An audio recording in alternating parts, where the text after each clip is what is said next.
Welcome to a conversation with John Maxwell.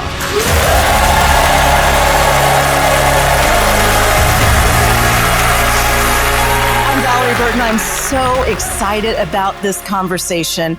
Recently, we announced the release of John's newest book, How to Get a Return on Failure. And on social media, we invited his friends, his readers, to just ask, if you could ask John anything about failure, what would it be? And we got so many submissions. We have narrowed those down, and we're going to be asking John questions, and we're going to be hearing a great deal of wisdom. I think we are in store for some real excitement, and those questions are starting with one I'm going to ask you, John. I'm so excited about this book on the topic of failure, which is something a lot of people don't like to talk about at all. Sometimes we sweep them under the rug. Always, almost. Yeah. Why did you write this book on failure, and what do you want people to get from reading it? Well, people don't like to talk about failure, as you said, Valerie, but when I think of people in failure, they look at it as a negative instead of a possible positive. And How to Get a Return on Failure helps people change their perspective, because you see, as you know, how we view things is how we do things. So when you think about how to get a return on failure, what I'm going to share in that book with people is to give them a new perspective about failure. And once their perspective changes, instead of being embarrassed by failure, they'll begin to embrace failure and make it a friend, not a foe, and it'll become an asset within their life. Wow. So when I wrote the book, I was so excited because I know that when they read it, their perspective is going to change. And then the return that they get out of it is going to be positive instead of negative. Yeah, I can just imagine the person listening right now. He's like, is that really possible? It's and possible. It is. That's what you talk about in this book. No question. So let's jump in with our first question. Lynn, will you come on up? Let's give Lynn a good welcome. Hi. Hi there, Lynn. Hi.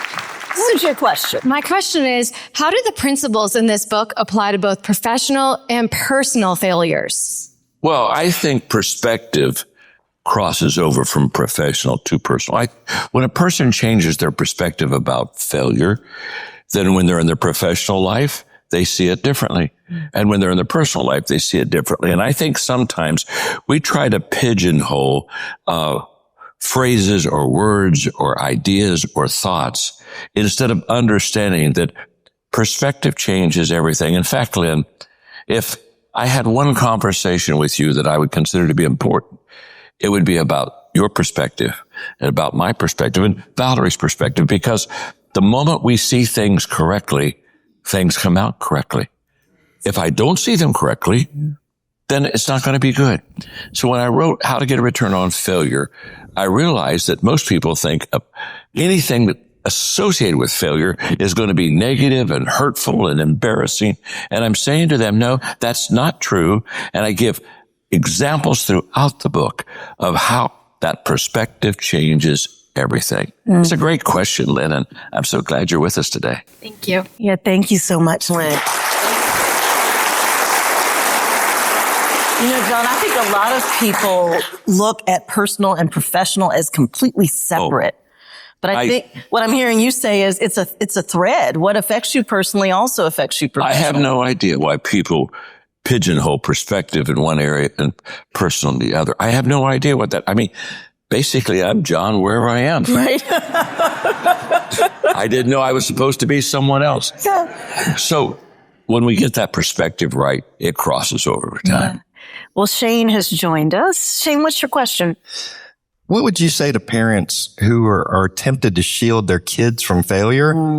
And can you tell us how you have coached your children and grandchildren through difficult setbacks? Well, now, Shane, I have no idea why you would ask a question. I mean, we were doing so well with me. And then you come into my life and talk about parenting. Well, first of all, everybody needs to be a parent because it's the most humbling part of a person's life. Yes. If you see a humble person, they've been a parent. And you know, the reason I'm so glad you brought that, really I am, that you brought it up, is this was a weakness for me. This, as a parent, if I would go back and say, what would be my biggest weakness as a parent? I tried to shield my children from failure. I tried to protect them. I tried to go in and get the answer for them. And I realized it a little bit late in my parenting life.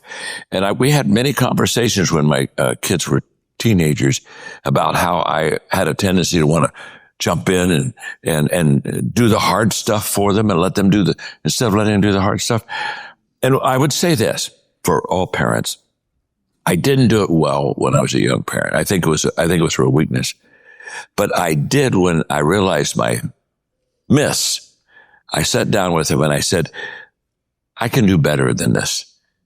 But to do better than this is I'm going to have to give you ownership of a lot more things than I've given you ownership of. It really worked well. And I'm so glad you asked the question, because I think as parents, we all look back at our misses and our losses and what we could have done better. And I think it's important for us when we realize, like I did, that I didn't do that so well, that you just kind of admit it and make the adjustments, sit down with your children and then move forward. And I can promise you, once I let them kind of on the inside and said, hey, help me do better on that, they helped me also. So it was a real weakness. And now that I look back, I'm a grandparent and I'm an amazing grandparent. Oh my gosh. Because, your grandparenting gives you a chance to take all the things you messed up as a parent. You get a do-over. You know what I'm saying? And so, but with my grandchildren now, it's much, much easier for me to say, okay, this is your responsibility. Pick it up and, you can get back up.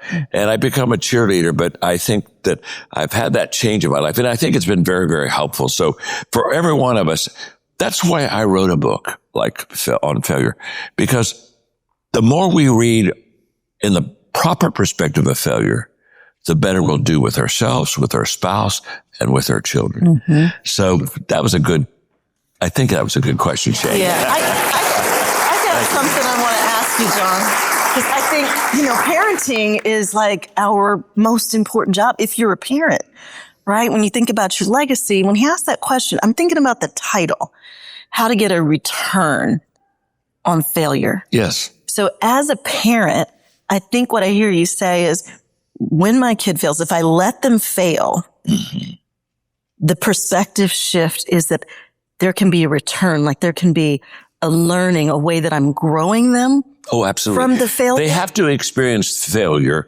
And then if they have the right perspective of it, it helps them make it a positive instead of a negative. But I didn't sometimes let them experience the failure because the return comes after the failure. And so it's how we adjust to that failure, how we kind of regroup ourselves and come back into the game.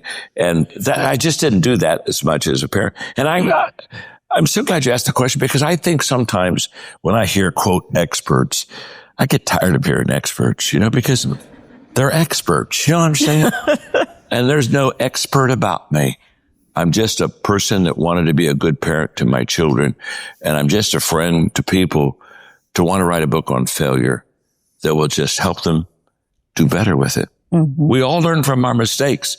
This is my third book on failure. I think it's a spiritual gift. I love it. That was a great question, Shane. Thank you, sir. Shane. Thank you. So good. Our next question is from Ton. Hi, John. How do we know when to give up or keep going when we experience failure?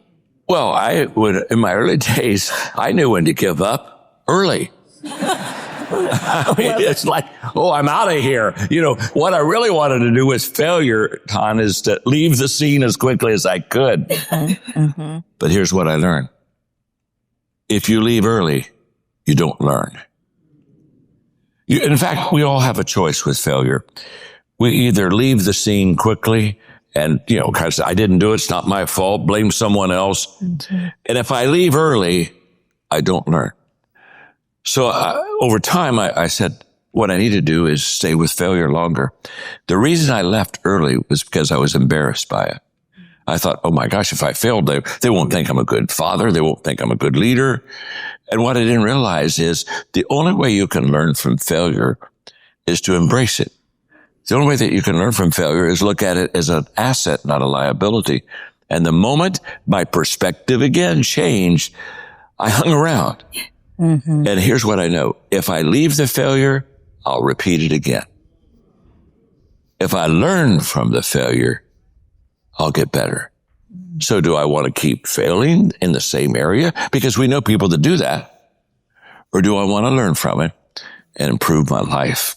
It's a great question. Thank you so much, John. Yeah.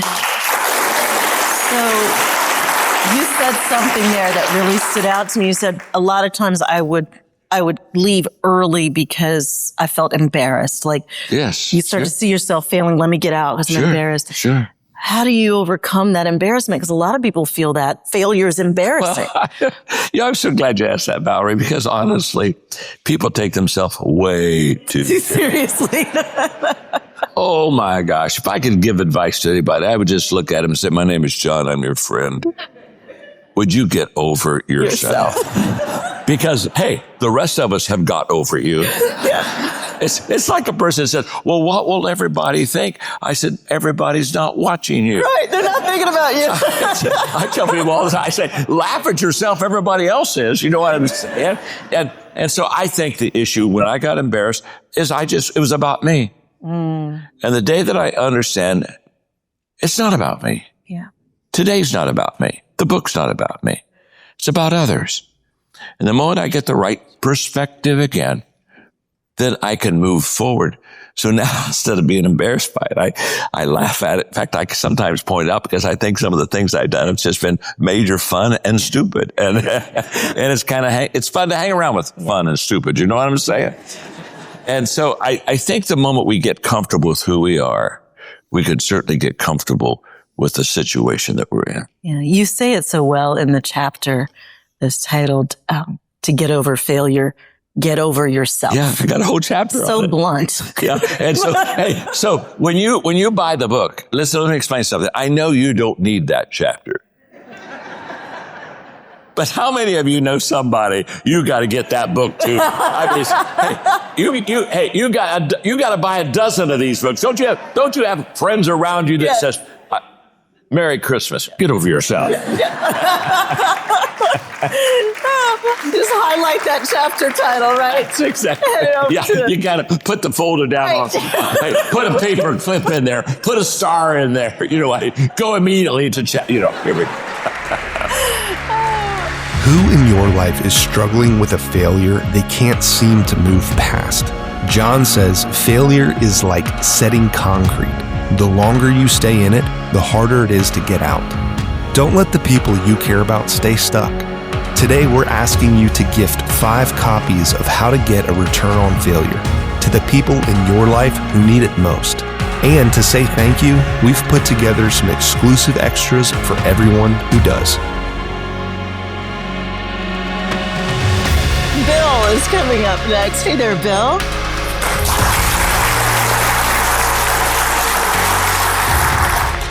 John, why do so many people take failure personally as opposed to receiving it as feedback? If I could see myself as a person that wants to make a difference in the lives of others, I would immediately change the perspective I have of me and who I am. There's a difference between success and significance, Bill. Success is about me. Significance is about others. I want everybody to do well in life. I hope you're successful. But there are only 2 stories that you can tell about your life. You can tell the story about yourself, or you can tell the story about what you did for others. When I write books, I remember my mentor, Les, when I asked him why he wrote books, he said, I want to extend my influence beyond my personal touch. And then he looked at me and said, John, when you write books to help people. And I think that once we have a perspective again, that we are our brother, our sister's keeper, and that we do best in life when we care for others and share with others and give to others and put them in a proper perspective of importance and value. I think then, Bill, what happens is we appreciate who we are and we value who we are, but we value people to the place that allows us to be comfortable to handle failure, to admit mistakes, to get back up, to dust ourselves off because we're all human. Every one of us fall in the ditch, need to get out of it. When I wrote this book on how to get a return on failure, I made sure I told plenty of stories about my failures because they need to see that. I'm not an author expert. I'm a fellow traveler. I'm going through life just like you're going through life. I have hits and I have misses, good days and bad days. It does nobody good to talk about only good days. So many times on social media, I just look at that and I just say, dear God, is there anybody real here? And so this is a real book for real people who would like to overcome failure. It's a great question. Thank you, Bill. Yeah. Thank you, Bill. So I noticed in the book, and I heard that the most quoted source, and you got a lot of sources in the book, but the most quoted is the Peanuts comic strip. Good old Charlie. Yes. So I'm just curious, how did a daily comic become one of your favorite sources of leadership wisdom? Well, you know, Charlie Brown, he just never wins. I mean, he's never going to fly the kite. He's never going to kick the football. He's never going to get the redhead girl to go out with him on a date. And I kind of, when I looked at Charlie Brown, I thought, I think I may be Charlie Jr. And I think that one of the things that we miss is when people are open about their failures, it impacts our life. See, if you want to impress people, talk about how good you are. But if you want to impact people, talk about how human you are and your misses and your losses. That's what draws them to you, always. Yeah, you know, I relate so much to that because when I first started writing, I didn't want to share the failures. Sure. And then felt, you can't write if you're not going to nobody wants to hear that. But I noticed, and I'm wondering how you feel about this, that it feels really huge, the idea of sharing a failure. But then for me, when I share it, people go, oh, you too, you're more real. They relate. Totally. Yeah. The phrase that you just used, Valerie, you too. Yeah. That's a connecting phrase. We're supposed to connect with people, not correct people. And I'm living my life as a fellow traveler with everybody, with you. And I just think we do better when we're honest and authentic and real and can laugh with each other and pick each other up when we fall and, hey, applaud each other when we succeed. I think that's what life and relationships are all about. Yeah, I hear something that I'm guessing a lot of people in the audience hear. When you say I'm a fellow traveler, I'm not an expert. A lot of us are sitting here going, no, John, you're an expert. Right? No. But in your mind, the way you are saying it is, I'm learning. Oh, I'm growing. I'm a fellow traveler and I'm sharing because I'm here to serve. totally. You know, I'm not an expert. The more you know you don't know.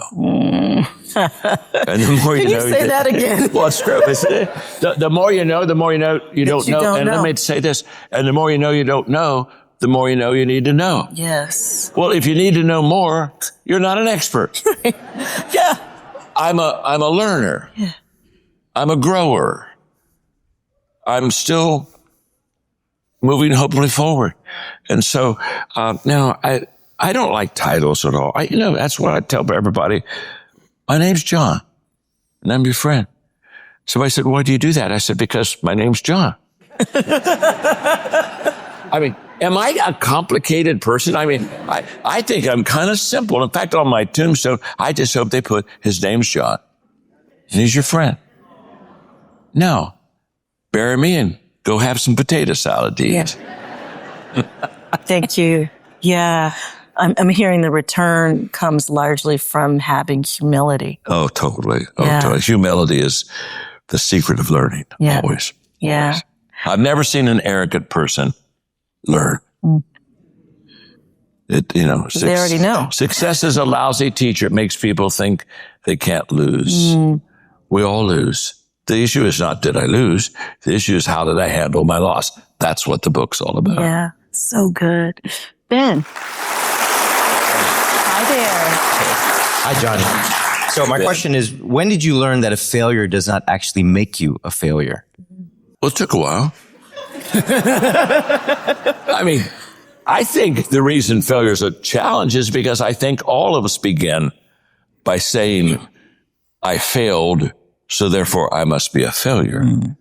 You know, Ryan Leake, my good friend, says, failure is not a garment, so stop wearing it. And when I realized that failure doesn't define me, honestly, neither does success. What defines me is how I handle success. What defines me is how I handle failure. It's the adjustments I make after the difficult things happen or the good things happen that really determine and show people who I am. And so I think that as a young person, when I failed, I thought, oh my gosh, I'm a failure. And one day I began to understand that it's not also true that when I'm successful, that I'm a success. I think, really, Ben, that we should walk down the middle between the lines. Success is on one side, failure's on one side. When I'm over on that line of success, I'm not that good. When I'm over on the line of failure, I'm not that bad. Just stay in the middle. If you just stay in the middle, you have a little success, you have a little failure, but just walk between the lines. That's what I'm trying to do.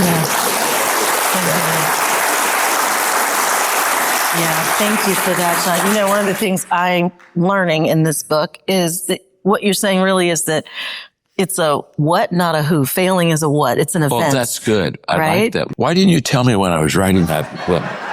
I didn't put that in. That's all right, we're going to have to call the book back and have another chapter. That's what I'm getting out of the book. It's a what, not a who. Yeah, that's true. It's very right. Yeah. All right, Tanita, come on up. Hi, John. Hi, Valerie. All right, Tanita, how are you? Good. John, as a leader who's faced failure, how do I move forward when I don't feel fully confident leading my team? Well, first of all, I'm so glad you asked that question because I think leadership's also misunderstood like failure. I think people will look at leadership and think that leaders always have confidence. I don't always have confidence. You know, when you lead, it's highly possible you're taking people where you've never been yourself. So therefore, I think good leaders ask themselves tough questions. And I think they have some times in their life where they're saying, I think this is the right decision, but I'm not certain. But it's my responsibility to move the people. Here's the issue. Leaders need to move people. So when I don't move them because I'm not certain, maybe not confident, I'm not leading them. So I think there are times when I've looked and said, I believe this is the right way. I'm going to do my best. And there have been times when it wasn't. And I backed up. I stopped, looked at people and I said, we're going to play U-turn today. You know? And, you know, it sure beats playing U-Haul. You don't understand.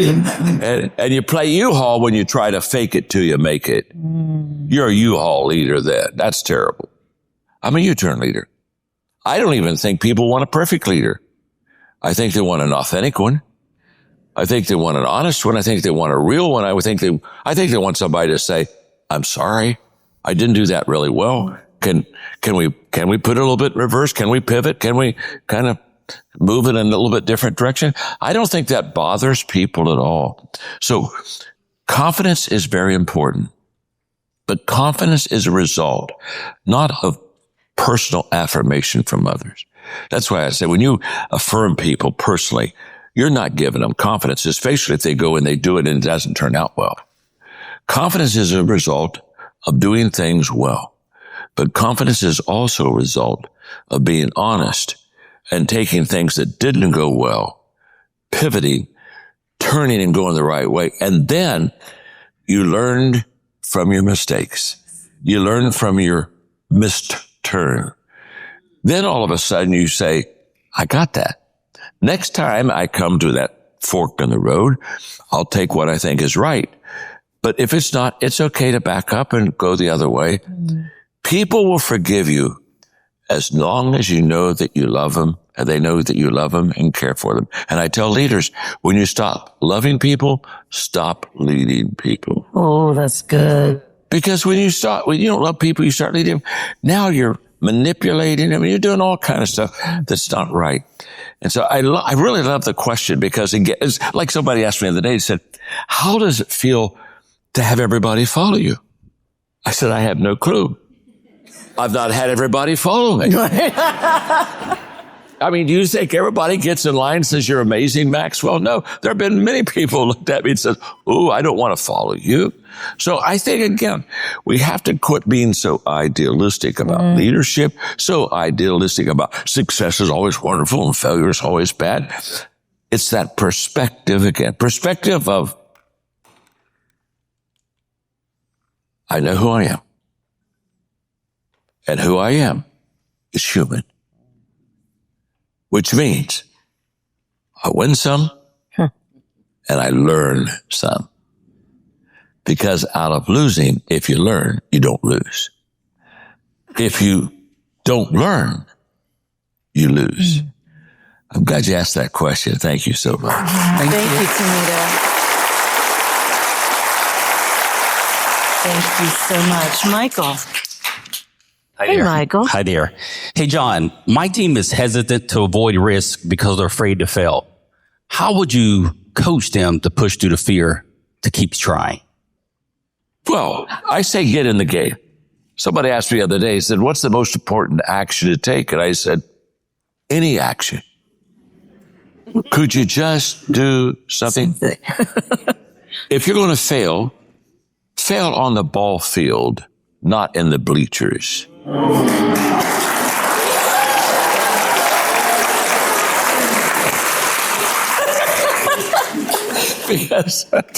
Because I see so many people, they're having a beer and a hot dog, and they're telling people on the field how to play the game. And I want to say, why don't you go out there and get killed for a moment, okay? Yeah. And so again, we're okay. Now I'm on a roll. Now we're supposed to leave our footprints in the sands of time, not our butt prints in the sands. I think it is a worthy endeavor to get up.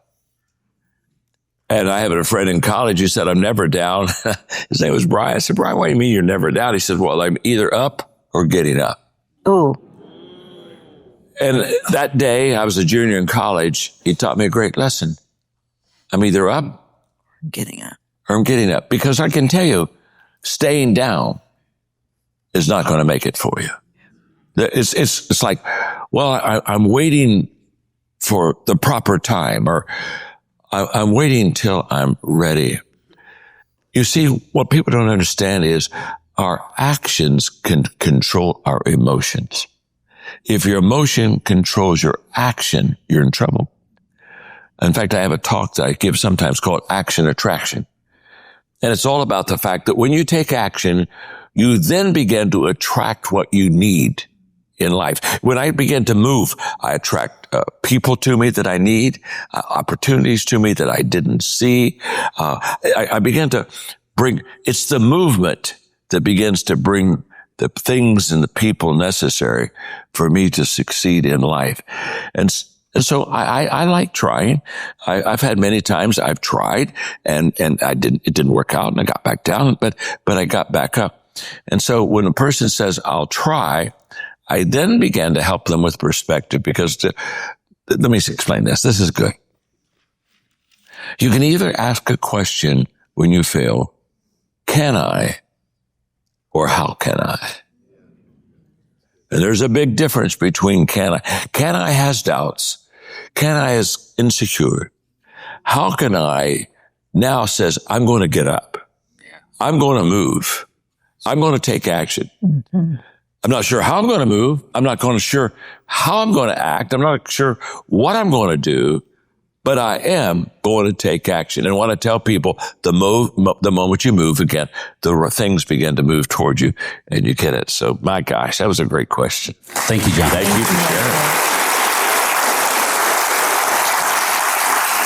That is a powerful coaching question, because so often the doubt is in the can I, and the refrain is, yes. I can't, maybe I can't. And so shifting to how. Just put how in front. Yeah. Can I with a how in front of it. Yeah. How and the how, because the how says I'm committed. Yeah. Can I doesn't say I'm committed at all. And so we get friendly with can I because can I excuses us. Yeah. Huh. Can I allows me to wait longer than I should wait. Well, can I? I don't know if I can. But when you put how in front of it, what you're saying is, I still don't have my answer of how to do it, but I do have the answer that I'm going to do something. And doing something helps you to know how to do it. The doing brings you to the how. Yeah. Always does. So both Tanita and Michael were asking questions from a leadership perspective. They were. And I heard what you were saying to them. I'm wondering, for a leader, as a part of their getting return on failure, making sure that they're inspiring, like as they're learning, that they're sharing, maybe even asking the team, how can we succeed? What is the leader's responsibility to also be helping the team see how to get the return on? Well, I think when I was a young leader, one of the biggest mistakes I made, Valerie, is I was Mr. Answer Man. I would look at my team and in fact, I thought if I didn't have answers, I probably wasn't a good leader. So I would walk in the room with direction instead of questions. And the day that I quit giving direction and went to my team and said, let's figure this out together. How do you think is the best way to do it? Because what I learned is that once you collaborate and have the perspective of others, it now gives you a much more mature answer. Yeah. Shared thinking is so important. In fact, I tell people, shared thinking and sustained thinking are so essential to your success in life. Here's what I know. You let me walk into a room, Valerie, with people like you, and we got a half a dozen around the table, and I share with them a challenge, a problem, something that's in front of us, and say, let's talk about it. How do you think is the best way for us to approach this? I will promise you, because I've done this thousands of times, whenever I go into a room with good people and I share with them what the issue is, the problem, the need, they always give me a better answer than what I had when I came in by myself every time. In fact, you know what's humbling? To spend about a month trying to figure it out. And then you go into the room and you throw it out, and somebody in the first 2 minutes spouts out a better answer than you. That's so, you just sit there like, gosh, why didn't I come Why didn't I do it earlier? Why did I do it? And in fact, that's how I made my change.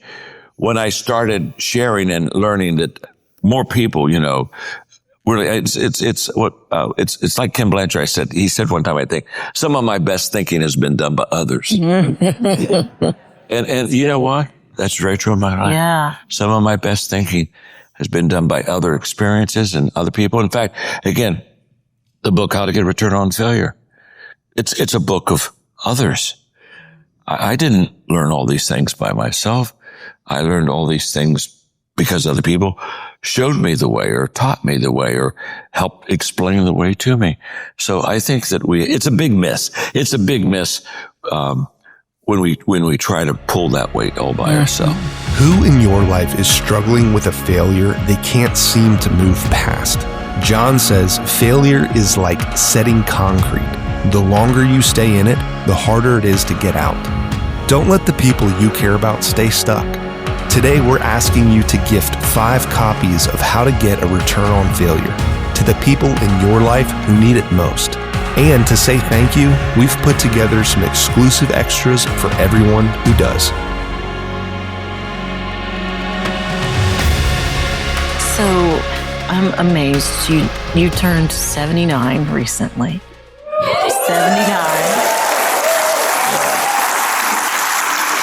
So inspiring to watch how you go and you continue to inspire and you have not slowed down. When you slow down, you can die. And you're still producing more books. Have you heard the country song, Don't Let the Old Man In? I try not to let the old man in. I'm sorry, go ahead. Well, I mean, you're still producing powerful, transformative books. Doing my best. And we know more are coming. 14. 14 more. Yeah, I have a list of 14. They're in the book line. And in fact, they're really starting to bug me a little bit because all the books are saying, write me next. And wow. They're vying for your attention. Well, they're pushing the others out of the line. And I keep telling my book line, behave. But what's happening, I know what, they're more panicked now because they see how old I am. And they're saying, they look at me and said, he's going to die before he gets to me. He's going to die. So, yeah, in fact, I've got such a wonderful writing team, and I've really got, and I want to, and I think I can. I need to up it. I need to do a minimum of 2 books a year for the next 5 or 6 years to catch up. The problem with my book line is, and I don't know what happens, but every time I write a couple books, a couple more ideas get in line. And I don't know if they're out there having babies. I don't know what they're doing. In fact, they're doing something out there. You know what I mean? Because so I put a couple, I say, okay, and you look and you think the line's going to shorten, and all of a sudden there's 3 more ideas that come up. And you say, oh my gosh. In fact, I was talking to God about it the other day. What did he say? Well, we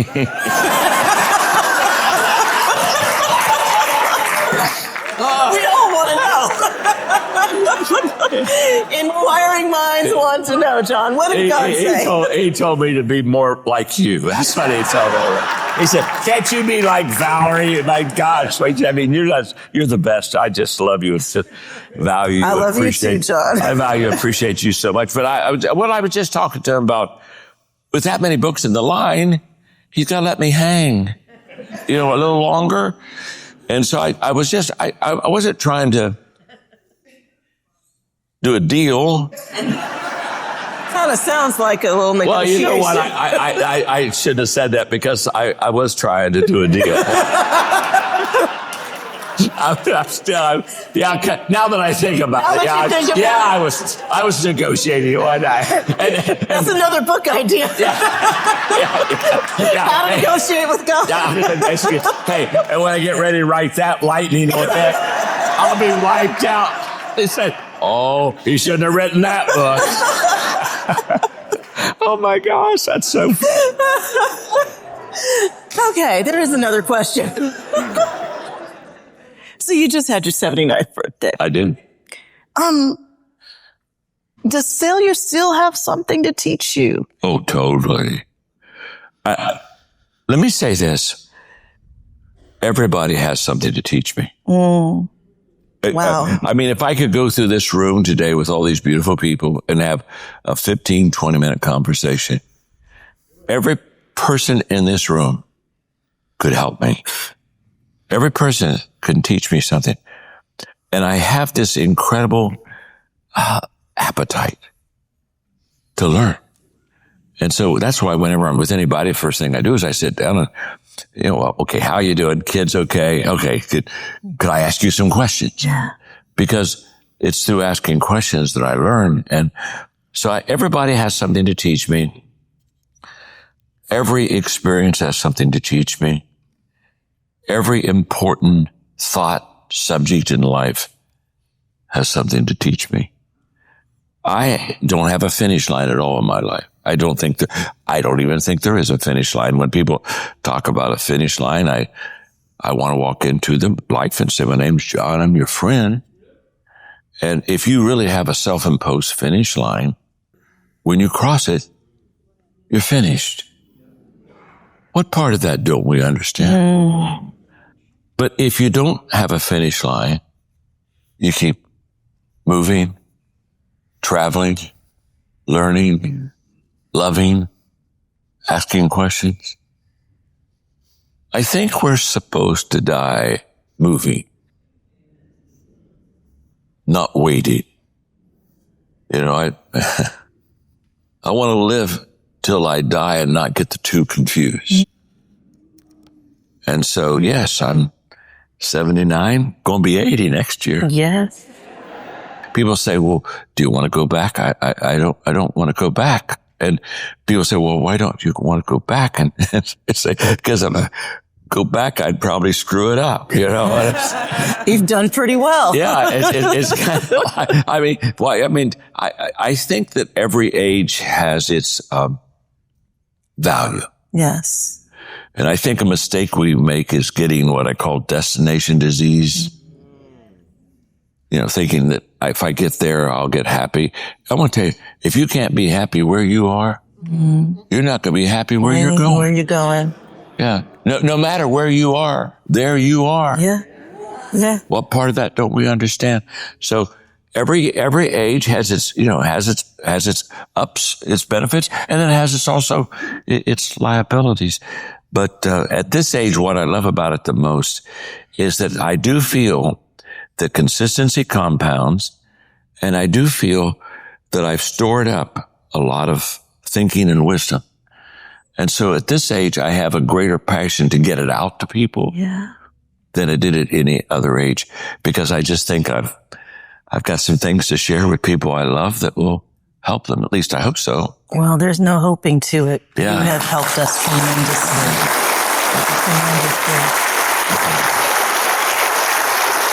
You know, my biggest takeaway from this conversation is two.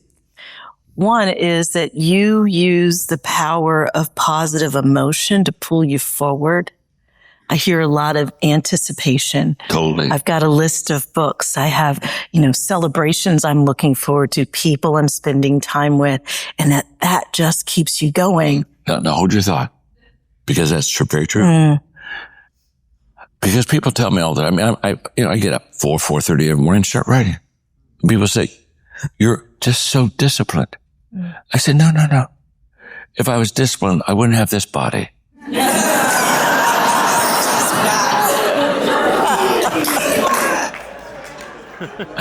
Think about it. No. I get up at 4:30 in the morning because I'm filled with anticipation. My life is filled. I get up in the morning and I say, I'm about to do something that's going to help somebody, that's going to make a difference. I wouldn't get up early for myself, but I will get up early for you. Wow.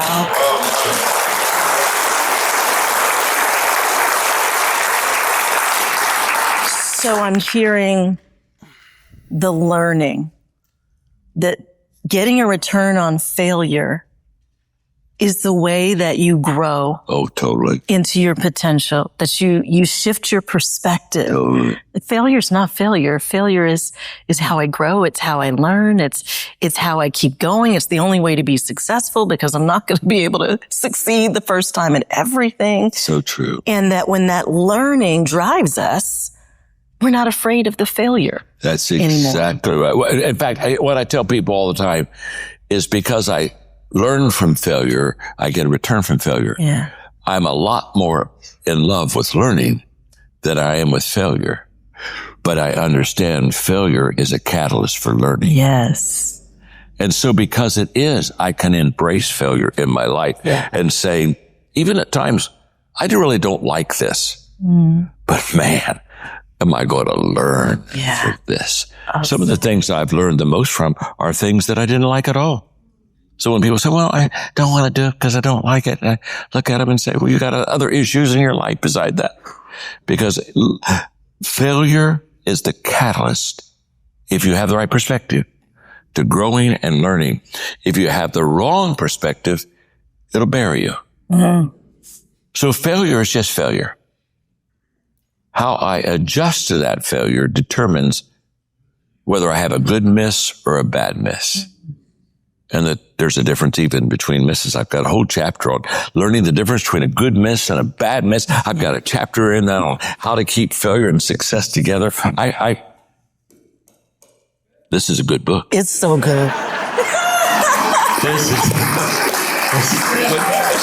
so good. Good book. So good. How to get a return on failure. John, thank you for your humility and for your just heart of serving, learning, and then teaching once you learn. Was this not amazing?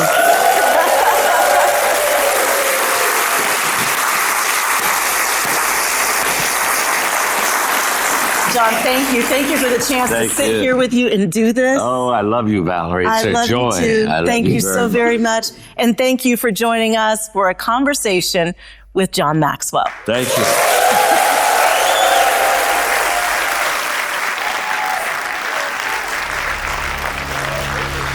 Today is launch day for how to get a return on failure, and we believe this message has the power to change the way people see their darkest moments. But a message only travels as far as the people who carry it. That's where you come in. We're asking you to put this book in the hands of 5 people in your life who need it most right now. A colleague, a friend, a family member, somebody who's quietly carrying a failure and needs to know their story is not over. After all, the right book in the right hands at the right moment can change everything. And as our way of saying thank you for helping us carry this message, everyone who grabs 5 copies today receives the full audiobook experience in John's voice, 6 months of virtual mentoring with John and a growth-minded community, 2 exclusive bonus teachings with John, famous failures from the Bible, and 3 critical lessons on failure, and a personal handwritten note from John himself. Just go ahead and scan the code on your screen. Help us get this message out. Someone in your life is waiting for it.